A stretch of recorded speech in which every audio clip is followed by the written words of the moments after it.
नमस्कार जय जगन्नाथ जय बाबा बराल बालुकेश्वर पुणी एक वीडियो को आपण स्वागत जनइली मु चंदन आउ मो सहित मो स्त्री रश्मिता। आपण मैंने कौन कर आशा कर समस्ते भल थे खुशी थे। मु भी भल अच्छी बाबा बालुकेश्वर दयार मु भी भल अच्छी। आज वीडियो हूँ आपण मैंने बहुत दिन हो मानसिक करें कि कौन प्रकार फलाफल मिलूना आउ द्वितीय एजाए भी मानसिक पूरण हैनी बहुत दिन पर भी ये सब कारण आज आपको किसी छोट कथा कह चाहिए। ये कथाटा आपण मैंने मत लगुच निश्चित फेल करेंगे जदि फेल करते आपण मैंने निश्चित रूपे ताहा ठीक करने चेष्टा करेंगे। यही सब कारण आपणकर मानसिक पूरण हैनी आउ मानसिक कर केते दिन भितर आपणकर मानसिक पूरण होची आ फलाफल आपन को स्वप्न दोष होची। यही सब कारण नहीं मु आज पुणी एक छोट ब्लॉग आपण भाई करूची। आशा करची ब्लॉग रे आपण माने मते ढेर सारा भल पाइबा देबे आ कमेंट रे लिखिबे जय बाबा बराल बालुकेश्वर। आपण माने जते कमेंट करिवे मते टिके मो मन भीतर मोटिवेशन आसीबो कि मु आगु बालुकेश्वर को विषय करिवि आउ तांको ना को मु जेतिक भी पारि आगु को बढ़ेबी कहीं आमे तो निमित्त मात्र भगवान अंको कथा कहवा को आमे बा किए माने मानसिक कर केते दिन भितर आपनकर मानसिक पूर्ण होची। आपण माने मानसिक कर 21 दिन भितर प्राय लोकंकर मानसिक पूर्ण हो जाउची आउ जो लोकंकर पूर्ण न होची तांको किछि ना किछि स्वप्न दोष धरतो। जो मानकर पिलापिली पई मानसिक करछन तांको स्वप्न दोष निश्चित हबो। तांकर पिलापिली रही बहुत खुशी से पाउछंती माने स्वप्न रे पाई जिवे 21 दिन भीतर प्राय लोकंकर हो जाए आउ प्राय लोकंकर मासे भीतर हो जाए आ किछि किछि लोकंकर 3 मास भीतर हो जाए प्राय 3 मास भीतर समस्तंकर मानसिक पूर्ण हो जाए। किंतु आमे माने धैर्य धरे रहिया पड़ियो ना कि आमे मानसिक कले ठाकुर संगे संगे दे देबे से सब कथा नहीं आपन को धैर्य धरे को पड़ियो। सेकेंड रे होजी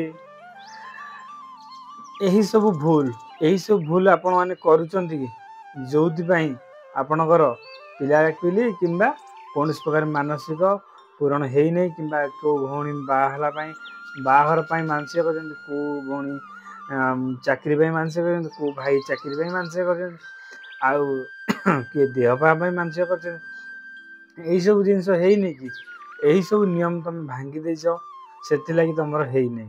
नियम गुडी को कोन ना नन्ना तमर जो मानसिक करथिले सेति आपन को कहि दिबे कि तमे माने पर घर खाइबनी आ जो माने आइंस खाउचे तम छुईबनी जदि छुईलो तो भाई आमे भाई आ भणी मानु पूछि जदि छुईलो आमे तो ताको सहित समान हे गेले आउ मात्र तो 21 दिन ना बेसी न हो जदि बेसी दिन हे थांदा हां आपण माने छुआ जगर हे थांदा सेटा जना पड़ना मात्र तो 21 दिन आपण माने 21 दिन टिके रहि गले भल हे थांदा।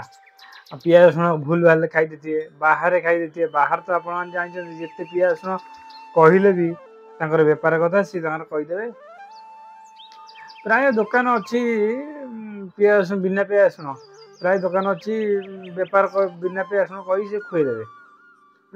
मो हिसाब रे जदिबा बाहर खाउछन पाखरे मार्केट उपरु जाई खाउते ना मार्केट उपर प्राय सब जगह मंदिर टी ही थिबो जो मंदिर आज काली अरुआ अन्न सेठी मिलुची सेठी जाई खाई परिबे आपण सेठी जाई खाई परिले कोन प्रकार असुविधा नाही। जदिबा पूरी केबे आछन मानसिक भितरे अरुआ अन्न आउ महाप्रसाद भी खाई परिबे महाप्रसाद बहुत शुभ। यही सब नियम रहिला पर घर खाइबे नहीं आइंस खाइबा लोक छुईबे नहीं पिता खाइबे नहीं खट्टा खाइबे नहीं जदि बा भूल ले आपण माने खाइ दउछन से मानसिक सेठी भंडूरी हे गला आउ आपनकर केबे भी पूर्ण हबनी। तृतीय रहला प्राय लोकंकर मानसिक हैला परे तांगर पूर्ण जमा होनी। जने कमेंट रे मते कहिथिले कौन कहिथिले आ मु कोन कहबी कि तम भली केतरा यूट्यूबर बाबा ना बालुकेश्वर ना को विख्यात करछो कौन प्रकार किछि नाही नना खाली मिछुंडरे ये करछंदी। अरे तमे माने जदि न मानिबो କୁଆଡ଼େ ହବ ଭାଇ ଆଉ ଭଉଣୀ। ମୁଁ ଯୋଉ କଥା କହୁଛି ଯୋଉମାନଙ୍କର ନ ହେଇଛି ଆଉ ଆଗକୁ ବି ହେବ ନାହିଁ, ମୁଁ ଏଇଟା କହୁଛି ସେମାନେ ମତେ ଖରାପ ଭାବନ୍ତୁ କି ଭଲ ଭାବନ୍ତୁ, କାହିଁକି ହବନି ମୁଁ ସେ କଥା କହୁଛି ଶୁଣନ୍ତୁ। ଦେଖ ଆପଣମାନେ ମାନସିକ କଲେ, କରିକି ଆସିଲା ପରେ ଗଲାବେଳେ ବି ଆପଣମାନେ ଏକ ଧ୍ୟାନରେ ଯାଇଥିଲେ କି ନ ଯାଇଥିଲେ ସେଟା ଆପଣଙ୍କ ଉପରେ କଥା। ମାନସିକ କରିକି ଆଇଲେ, ପଇସା ଦେଇକି ଆଇଲେ, ଦେଇକି ଆସିଲା ପରେ ଘରେ ଆସିକି ପହଞ୍ଚିବେ କି ହବ କି ନାହିଁ, ହବ କି ନାହିଁ, ନନା ଠକିଦେଲେ, ଆଉ ନନା ମାନେ ନେଇଯାଉଛନ୍ତି ପଇସା, ପୂଜା କରୁନାହାନ୍ତି, ବାଲୁଙ୍କେଶ୍ୱର ଦେବେନି, ଯଦି ସେ ଦେଇ ଦିଅନ୍ତେ ଏତେ ମେଡିକାଲ କାହିଁକି ଅଛି, ଆଉ ସେ ହବନି। ଯୋଉମାନଙ୍କ ମନରେ ଏଇ ସବୁ ଦ୍ୱନ୍ଦ୍ୱ ରହିଛି, ଏଇ ସବୁ ଭାବନା ରହିଛି, ମୁଁ ତ କହୁଛି ତାଙ୍କର କେବେ ବି ହବନି। ମୁଁ କଣ କହିବି, ସେଇ ନନାଦି କହିବେ ତାଙ୍କର କେବେ ବି ହବନି। କାହିଁକି ନା ଟଙ୍କା ବଡ଼ କଥା ନୁହଁ, ଭକ୍ତି ଭାବ ବଡ଼ କଥା। ଭକ୍ତିରେ ଥିଲେ ଭଗବାନ ଆପେ ତମ କୋଳରେ ପିଲାଟେ ଦେବେ। ଆଉ ଟଙ୍କା ଦେଖିଲେ କଣ ହବ? ଗରିବଟି ପାଖରେ ଟଙ୍କା ଅଛି, ବଡ଼ ଲୋକିଆ ଲୋକ ପାଖରେ ପଇସା ଟଙ୍କା ଅଛି, ତାଙ୍କ ପାଖରେ କୋଟି କୋଟି ଟଙ୍କା ଅଛି, ଗରିବ ମାନଙ୍କ କତିରେ ତାଙ୍କ ଖାଇବା ପାଇଁ ହିଁ ପଇସା ଅଛି। ଏତିକି କଥା। ମୁଁ କହିବା କଥା ହଉଛି ବାବା ବାଲୁଙ୍କେଶ୍ୱରଙ୍କ ଉପରେ ବିଶ୍ୱାସ ରଖନ୍ତୁ। ବିଶ୍ୱାସ ଆଉ ଭରସା ରଖିଲେ ତମର ନିଶ୍ଚିତ ରୂପେ ପୂରଣ ହବ।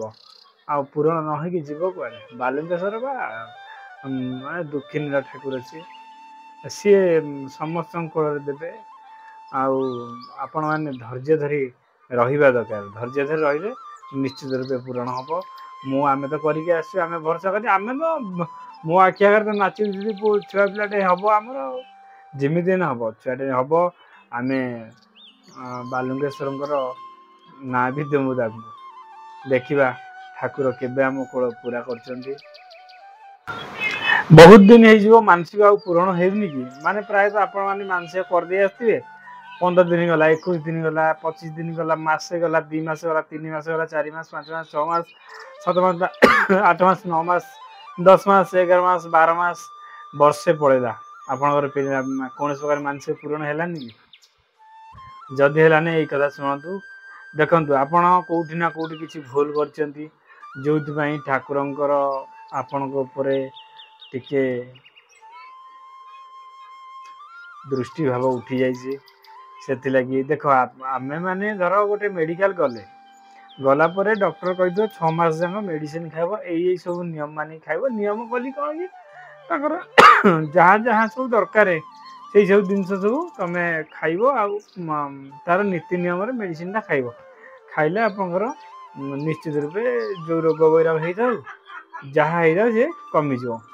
ଯଦି ଆମେ ମାନେ ତାକୁ 15 ଦିନ ଖାଇବା, 15 ଦିନ ଛାଡ଼ିଦବା, ତାଙ୍କ ନୀତି ନିୟମରେ ନ ରହିବା, ସେ ଜିନିଷଟା ଭଲ ହବ କି? ଭଲ ହବନି। ଆଉ ସେଥିଲାଗି କହୁଛି, ଯଦି ଆମେ ବାଲୁଙ୍କେଶ୍ୱରଙ୍କ ପାଖରେ ମାନସିକ କରିକି ଆସିଛନ୍ତି, ଏମିତି ଭାଇମାନେ କିଛି ଆପଣ ମାନେ ଭୁଲ କରିଛନ୍ତି। ଭୁଲ କୋଉଠି କରିଥିବେ ଶୁଣନ୍ତୁ, ମୁଁ କହିଦଉଛି। ତମେ ମାନେ ତା ଭିତରୁ କୋଉଟା ଭୁଲ କରିଛ ମତେ ନିଶ୍ଚିତ ରୂପେ କମେଣ୍ଟରେ କହିବ। ମୁଁ ନନାଙ୍କ ସହ କଥା ହେଇକି ପୁଣି ଥରେ ଆପଣଙ୍କ ପାଇଁ ଚେଷ୍ଟା କରିବି କିଛି କରିବା ପାଇଁ। ମୁଁ ଚାହେଁ ଏ ଭିଡ଼ିଓ ଦେଖିକି ବହୁତ ଲୋକଙ୍କର କୋଳ ଭରିଯାଉ, ଆଉ ଯେଉଁମାନେ ବି ଚାହୁଁଛନ୍ତି ବାଲୁଙ୍କେଶ୍ୱରଙ୍କ ପାଖରେ ମାନସିକ କରି ତାଙ୍କର ଚାକିରି ଖଣ୍ଡେ ପାଆନ୍ତୁ, କିମ୍ବା ବାହାଘରଟେ ହେଇଯାଉ, କିମ୍ବା ତାଙ୍କର ଯେଉଁ ବହୁତ ଲୋକ ତ ତାଙ୍କ ଭଲ ପାଇବାକୁ ନେଇକି ବି ଠାକୁରଙ୍କ ପାଖରେ ମାନସିକ କରୁଛନ୍ତି, ତାଙ୍କର ବି ଯୋଡ଼ି ହେଇଯାଉ, ରୋଗ ବୈରାଗ ସବୁ ପଳଉ। ମୁଁ ଏତିକି ଚାହୁଁଛି ସଂସାର ଭଲରେ ରହୁ। କାହିଁକି ନା ଆଜି ଜୀବନ କାଲିକି ନାହିଁ ଆଜ୍ଞା। କିଏ କାହାର ଚିନ୍ତା ଭଲରେ ବି କରୁନାହାନ୍ତି। ଆଉ ସମସ୍ତେ ଚାହୁଁଛନ୍ତି ମୁଁ କେମିତି ଆଗକୁ ପଳାଏ, ସିଏ କହୁଥିବ ମୁଁ କେମିତି ଆଗକୁ ପଳାଏ। ଏଇସବୁ ଦୁନିଆରେ ଚାଲିଛି। ମୁଁ ଆରମ୍ଭରୁ ଶେଷ ଯାଏଁ ଆପଣଙ୍କୁ କହୁଛି କୋଉଠି ଆପଣମାନେ ଭୁଲ କରିଛନ୍ତି। ଧର ଆପଣମାନେ ଗଲେ ମାନସିକ କରିବାକୁ, ମାନସିକ କଲେ, ଗୁଆ ନଡ଼ିଆ ବସିଲା, ଯଦି ବା ଆପଣଙ୍କର ପ୍ରଥମ ଦିନରେ ପାଣିରେ ଆପଣଙ୍କ ଉପରେ ଢଳା ହେଉନି, ତାହେଲେ 21 ଦିନରେ ଢଳା ହେଉଥିବ। 21 ଦିନ ପରେ ଯେଉଁ ଆପଣମାନେ 21 ଦିନ ଯାଏଁ ସେମାନେ ପ୍ରଥମେ କହିଥିବେ, ଏଇ ଯେଉଁ ପାଦୁକା ନେଉଛନ୍ତି, ଏଇ ପାଦୁକା ପ୍ରଥମ ନିୟମ ଆମର ମାନସିକ ରହୁଛି ବଜ୍ର ବିଭୂତି। ଯେଉଁ ବଜ୍ର ବିଭୂତି ନୟାଗଡ଼ ରାଜାର ଝିଅକୁ ପୁଅ କରିଥିଲା। ତାମାନେ ଝିଅ ଜନ୍ମ ହେଲା ପରେ ବି ପୁଅ ତାକୁ ବାବା ବାଲୁଙ୍କେଶ୍ୱର କରିଦେଇଥିଲେ। ସେଇ ତାଙ୍କରି କଥା ହିଁ ମୁଁ କହୁଛି। ଆଉ ସେଇ ବିଭୂତିଟା ନିଶ୍ଚିତ ରୂପେ ଦରକାର। ସେଇ ବିଭୂତିଟା ଯେଉଁମାନେ ପିଲାପିଲି ପାଇଁ କରୁଛନ୍ତି ତାଙ୍କ କଥା କହୁଛି। ସେମାନେ ଧର ତାଙ୍କ ସ୍ୱାମୀ ମାନେ ତାକୁ ମଥାରେ ଲଗେଇବେ, ଆଉ ସ୍ତ୍ରୀ ମାନେ ତାଙ୍କ ମଥାରେ ଲଗେଇକି ଗର୍ଭରେ ଲଗେଇବା ପାଇଁ ନନା କହିଛନ୍ତି। ପାଦୁକଟା ଡେଲି ସକାଳ ସଞ୍ଜ ତ ନୁହଁ, ଡେଲି ସକାଳ ଗାଧୁଆ ପାଧୁଆ ସାରି ଆଉ ମା ମାନେ ତାଙ୍କର ମା ମାନେ ଭଉଣୀ ମାନେ ସେ ପୂଜାପୂଜି ଠାକୁରଙ୍କୁ ପୂଜା ସାରି ପାଦୁକା ବିଭୂତି ପାଇବେ। ଭାଇମାନେ ବି ଗାଧୁଆ ପାଧୁଆ ସାରି ସିଏ ବି ବିଭୂତି ପାଇବେ, ପାଦୁକା ବି ପାଇବେ। ବିଭୂତି ମଥା ଲଗେଇ ପାଦୁକା ବି ପାଇବେ। ଏଇ ସବୁ ନିୟମ ଆପଣ ଭାଙ୍ଗି ଦେଇଛନ୍ତି କି? ଯଦି ବା ଭାଙ୍ଗି ଦେଇଥିବେ ତାହେଲେ ମୁଁ କହିବି ଆପଣଙ୍କର ହେଇନଥିବ କି ହେବ ବି ନାହିଁ ଆଗକୁ। ତା ପାଇଁ ତମେ ହବା ପାଇଁ ତମେ ଆଉଥରେ ପ୍ରୟାସ କର, ଆଉ ଏଇ ସବୁ ଜିନିଷ କର। ପ୍ରଥମେ ତ ଆମେ ଚାଲନ୍ତୁ ଷ୍ଟାର୍ଟ କରିବା। ଯୋଉ ବିଷୟରେ ମୁଁ ପ୍ରଥମ ଆରମ୍ଭ କଲି ସେଇ ବିଷୟରେ ଷ୍ଟାର୍ଟ କରିବା। ଯୋଉ ଭାଇ ଆଉ ଭଉଣୀ ମାନଙ୍କୁ ଭଲ ଲାଗିବ ପ୍ଲିଜ କମେଣ୍ଟରେ ଲେଖିବେ ଜୟ ଜଗନ୍ନାଥ, ଜୟ ବାବା ବରାଳ ବାଲୁକେଶ୍ୱର। ତମର ଦୁଃଖ ସିଏ ଜଲ୍ଦି ହରି ନେବେ। ମୁଁ ଷ୍ଟାର୍ଟ କରୁଛି ପ୍ରଥମରୁ। ଏଇ ସବୁ ଗଲା ପରେ ଆପଣ ମାନେ ତ ପର ପାଗ ଖାଇବେନି। ତାମାନେ ଧର ତମ ଭାଇ ସେପାରେଟ ହେଇଯାଇଛନ୍ତି, ତାଙ୍କ ଘରୁ କିଛି ଖାଇବନି। ଯଦି ବା ସେମାନେ ତମ ସହିତ ବିନା ପିଆଜ ରସୁଣ ଖାଇଲେ କିଛି ଅସୁବିଧା ନାହିଁ। ଯଦି ସେମାନେ ଅଲଗା ହେଇଯାଇଛନ୍ତି, ସେମାନେ ବିନା ପିଆଜ ରସୁଣ ଖାଇଲେ ବି ଆଉ ତମକୁ ଯଦି ଯାଚିଲେ ଖାଇବା ପାଇଁ ସେଟା ଖାଇବନି। ଯେ ଆଉ ଖଟା ଭୁଲରେ ଖାଇବନି। ଖଟା ଜାତୀୟ ଜିନିଷ ଯେମିତି ଆମର ଲେମ୍ବୁ ଆଉ କମଳା, ଆଉ ତାପରେ ରହିଲା ଟମାଟର, ହଁ ଇଏ ତ ଖଟା ଜାତୀୟ। ପିତା ହଉଛି କଲରା, ଆଉ ଖଟା ଫଟା କିଛି ଖାଇବନି। ମାନେ କିଣା ଖଟା ଆମ୍ବୁଲ ଫାମ୍ବୁଲ ଏଟା କିଛି ଖାଇବନି। ଚିକେନ, ମାଛ, ଅଣ୍ଡା, ମଟନ, ବିରିୟାନୀ ମିରିୟାନୀ ଇଏ ସବୁ ଜିନିଷ ତ ପୁରା ବାଇକାଟ। 21 ଦିନ ଯାଏ ପୁରା ବାଇକାଟ। ପିଆଜ ରସୁଣ ଛାଡ଼। ଆଉ ଆପଣ କିଛି ଲୋକ ଭାବୁଥିବେ କି ଚିକେନ ଫିକେନ ତ କିଛି ଖାଇବାନି, ଛତୁ ଖାଇବା। ଛତୁଟା ବି ତା ସହିତ ମିଶିକି ଅଛି। ଇଏ ଛାଡ଼ 21 ଦିନ ଯାଏଁ ଏଇ ସବୁ ନୀତି ନିୟମକୁ ପାଳିବ। ଆଉ ସୋମବାରିଆ ପୁରା ଅରୁଆ ଖାଇବ। 21 ଦିନ ଯାଏଁ ଏଇ ସବୁ ଜିନିଷକୁ ଯିଏ ବାଦ ଦେଇଛି ଆପଣ ମାନେ ଦେଖିବେ ନିଶ୍ଚିତ ତମେ ମାନେ ବାଦ ଦେଇଥିବ। ଦିନେ ହେଲେ ବି ବାଦ ଦେଇଥିବ, ଥରେ ହେଲେ ବି ବାଦ ଦେଇଥିବ। ଆଉ ବାହାରୁ ଖାଇବନି। ବାହାରୁ ଖାଇଲା ମାନେ ବି ମାନସିକର କୌଣସି ମୂଲ୍ୟ ରହିବନି। ବାହାରୁ ମାନେ ହୋଟେଲରେ ଦେଖ ବିନା ପିଆଜ ରସୁଣ କହୁଛନ୍ତି, କିନ୍ତୁ ପ୍ରାୟ ଦୋକାନରେ ପ୍ରାୟ ହୋଟେଲରେ ବିନା ପିଆଜ ରସୁଣ ଅଛି। ଆଉ ପ୍ରାୟ ହୋଟେଲରେ ବିନା ପିଆଜ ରସୁଣ ନାଁ ନେଇକି ବେପାର ଧର କାହାର କମ ଥିବ, ନାଁ ନେଇକି ବିନା ପିଆଜ ରସୁଣ କହିକି ଖୁଏଇଦେବେ। ସେଥିଲାଗି ବାହାର ଖାଇବାଟା ଟିକେ ବନ୍ଦ କରିଦିଅନ୍ତୁ 21 ଦିନ ଯାଏଁ। ସାଙ୍ଗସାଥିରେ ଖାଇବାଟା ବନ୍ଦ କରିଦିଅନ୍ତୁ। କାହିଁକିନା ସାଙ୍ଗସାଥିରେ ସିଏ ବି ପିଆଜ ରସୁଣ ଖାଉଛନ୍ତି, ଆମେ ସାଙ୍ଗସାଥି ପିଆଜ ରସୁଣ ଖାଉଛନ୍ତି, କିନ୍ତୁ ଆମେ ବିନା ପିଆଜ ରସୁଣ। ସେମାନେ ଆଇଁଷ ଫାଇଁଷ ଖାଉଥିବେ, କିନ୍ତୁ ଆମେ ବିନା ପିଆଜ ରସୁଣ, ଆମେ ନିରାମିଷ। ସେଥିଲାଗି ଏଇଟାକୁ ଟିକେ ଆୱାର୍ଡ କରନ୍ତୁ, ଆଉ ତାକୁ ସାଇଡରେ ରଖନ୍ତୁ। 21 ଦିନ ଯାଏଁ ମାନିକି ଚାଲିଲେ ଠାକୁରଙ୍କ ଦୟାରୁ 2 ରୁ 3 ମାସ ଭିତରେ ଆପଣଙ୍କର ମାନସିକ ପୂରଣ ହେଇଯିବ। ଏଥିରେ କୌଣସି ସନ୍ଦେହ ନାହିଁ। ସନ୍ଦେହ କରିବାରେ ବି କୌଣସି ଆବଶ୍ୟକ ନାହିଁ। କାହିଁକିନା ବାଲୁଙ୍କେଶ୍ୱର ବାବା ସେ ହେଉଛନ୍ତି ପାତାଳରୁ ଜନ୍ମ ହେଇଛନ୍ତି। ପାତାଳ ମାନେ ଶ୍ରୀ ରାମଚନ୍ଦ୍ର ଯେତେବେଳେ ବାଲିରେ ଲିଙ୍ଗ କରି ପୂଜା କରିଦେଇକି ତାଙ୍କ ବନବାସ କାଳ ନା ବନବାସ ଯାତ୍ରାରେ ସିଏ ବାହାରି ଯାଇଥିଲେ। ତାର କିଛି ବର୍ଷ କିଛି କାଳ ପରେ ସେଠି ବାହାରିଥିଲା ଲିଙ୍ଗ, ଗୋଟିଏ ଲିଙ୍ଗ ଯାହାର ନାଁ ରହିଲା ବାଲିରୁ ବାହାରିଥିଲେ ବୋଲି ବାଲୁଙ୍କେଶ୍ୱର, କିନ୍ତୁ ଗାଁର ନାଁ ଥିଲା ବରାଳ। ଟୋଟାଲି ମିଶେଇକି ତାଙ୍କ ନାଁ ହେଲା ବରାଳ ବାଲୁଙ୍କେଶ୍ୱର। ଆପଣ ମାନେ ଯଦି କିଏ ଯାଇନାହାନ୍ତି ପ୍ଲିଜ କମେଣ୍ଟରେ କହିବେ କି ଆମେମାନେ ମାନସିକ କରିନୁ ବୋଲି।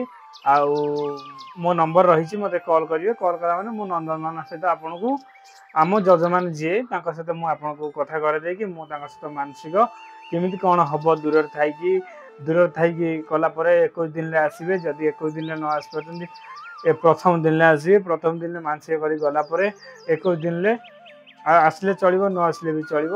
ସବୁ କାମ ପ୍ରଥମରୁ ସାରି ଦେଇ ଆସିବେ। ଇଏ ହେଉଛି ବାବା ବାଲୁଙ୍କେଶ୍ୱରଙ୍କର ନୀତି ଆଉ ନିୟମ। ଏଇ ନିୟମ ମାନିକି ଚାଲିଲେ ନିଶ୍ଚିତ ରୂପେ ଆପଣଙ୍କର ମାନସିକ ପୂରଣ ହବ। ଆଉ ମାନସିକ କରିବାର ମାସରୁ 3 ମାସ ଭିତରେ ଆପଣଙ୍କର ମାନସିକ ପୂରଣ ହେଇଯିବ। ଆପଣମାନେ ଧୈର୍ଯ୍ୟର ସହ ରହିବାକୁ ପଡ଼ିବ। ଧୈର୍ଯ୍ୟର ସହ ରହିଲେ ଆପଣଙ୍କର ନିଶ୍ଚିତ ରୂପେ ମାନସିକ ପୂରଣ ହବ। ଆମେ ବି ଯାଉଛୁ ଏଇ 30 ତାରିଖରେ ବାବା ବାଲୁଙ୍କେଶ୍ୱରଙ୍କ ଦର୍ଶନ ପାଇଁ। କାହିଁକିନା ବାବା ବାଲୁଙ୍କେଶ୍ୱରଙ୍କ ଦର୍ଶନ ଯିଏ କରିବ ଥରେ निश्चित रूपे बहुत शुभ फल मिल। सी होती त्रेतीय जुगर ठाकुर जहाँकि द्वारा ये संसार किछि भी नुह। ये तो गला मानसिक कर जो मैंने नीति नियम भांगुले से नीति नियम भांगार किसी कारण मु कहली जो कारण आपण मैंने निश्चित रूपे गोटे हेने से बाद दे दी से आपण मानकर मानसिक भंडूर हो रहिलु। जय जगन्नाथ, जय बाबा बराड़ बालुकेश्वर। आज वीडियो रे एतिकी पुणी आपण भल पाइबा पाइले पुणी आपण कमेंट पाइले कि आपण मैंने आउ एक वीडियो पकातु बाबा बालुकेश्वर विषय नुआ किसी कथा आनी मु निश्चित रूपे बालुकेश्वर वीडियो आउ सेठिकी जाइए केमिति मानसिक हो तार वीडियो से सब पकेबा मु चेष्टा करी। रहिलु। जय जगन्नाथ, जय बाबा बराड़ बालुकेश्वर।